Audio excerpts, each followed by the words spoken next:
Hi, I'm Elliot Stent and thank you for tuning into my demo of the TC Electronic Helix Phaser Pedal. What I'm going to do now is just elaborate slightly more on the controls that are featured on the pedal itself. So starting with the speed control, as I said earlier, it's just kind of like allows you to adjust the rate of the phaser, so if you want it to be really quick or like really slow. You've then got the depth control, which I guess it's quite easy to confuse with the mix control, but it is different. So if you have the depth up quite high, it becomes very modulated and quite exaggerated, and if you have it quite low, it's a lot more subtle and kind of transparent. You've then got the feedback control, which I think of this kind of like an EQ control or a tone control. So if you have the feedback up quite high, you're introducing a lot of higher and harsher frequencies into your sound, which kind of works great in a live situation. You know, if you're using the Helix on like a lead sound, if you have the feedback up quite high, you can really kind of cut through the mix a little bit better. I've tried it myself and it does work. You know, it's really cool. And then if you have the feedback quite low, it's a lot more smoothed out and subtle. Lastly, you've then got the mix control, which is, you know, quite easy to explain. Just allows you to adjust how much of the phaser effect you want on your signal. Other than those four controls, you've also got a mini toggle switch, which allows you to choose between three modes. So you've got the vintage mode, which kind of emulates a Phase 90 sound, you know, that kind of classic, you know, Eddie Van Halen kind of tone. And unsurprisingly, it kind of, I think it works a lot better on distorted tones personally. As you'll see in the clips coming up, you'll probably hear that yourself, but that's not to say it's bad on a clean sound. I just find it a little bit more kind of less distracting, I guess. In the middle, you've then got the tone print mode, which I'm sure a lot of you guys know already. TC Electronic do a software, a tone print editor software, which you can put on your phone or on your computer, and this allows you to kind of create and edit your own patches and to kind of like control parameters that are outside of your control on the pedal physically. So you can really kind of experiment and, you know, come up with some really wacky sounds if you want to, and save them and beam them into your pedal. And also you can download patches that have been you know, created by famous players, such as I think Devin Townsend has done one, and so has Nathan East, the bass player. So it kind of shows that the Helix can be used on both guitar and bass. You know, it's a very versatile pedal and can be used on different instruments and stuff. So yeah, it's really cool. And then lastly, you've got the smooth control, which kind of has that really kind of liquidy phase sound. You know, I think this works personally better on clean tones, whereas, you know, vintage mode, as I said, works better on distorted tones. So that's just my opinion, of course, but as you'll see in the clips coming up, you can kind of tell yourself that, you know, that sort of works better, I think. So yeah, enough of me talking. I will just say that I won't be using any of the tone print patches in this demo. I just kind of want to show you the sounds that you can get out of the pedal, out of the box, you know, when you plug it straight in. So yeah, here are some kind of famous examples of riffs with a phaser sound. I hope you enjoy. And yeah, here we go.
Okay, so thanks a lot for watching my video, guys. I hope you enjoyed the demo, and you know, as you could hear, the Helix can achieve some absolutely great tones and sounds, and you can really attain some classic, you know, phase sounds, as well as create some very unique and you know, original sounds as well. And even though I didn't sort of delve into it myself in this demo, with the Tone Print Editor software, you can really create some experimental and interesting sounds as well.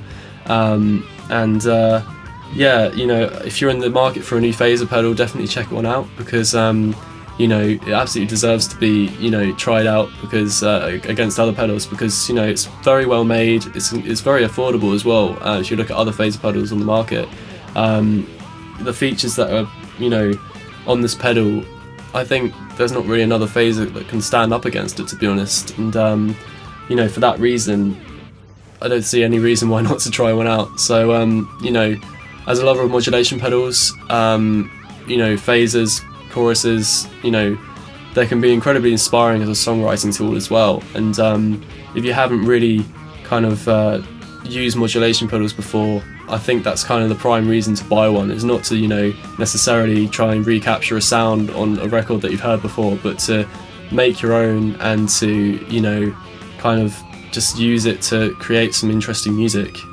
So yeah, make sure to like and subscribe, because I've got some more pedal demos coming up soon as well, which hopefully will be released in the next couple of months. So yeah, thanks again for watching, and I'll see you guys next time.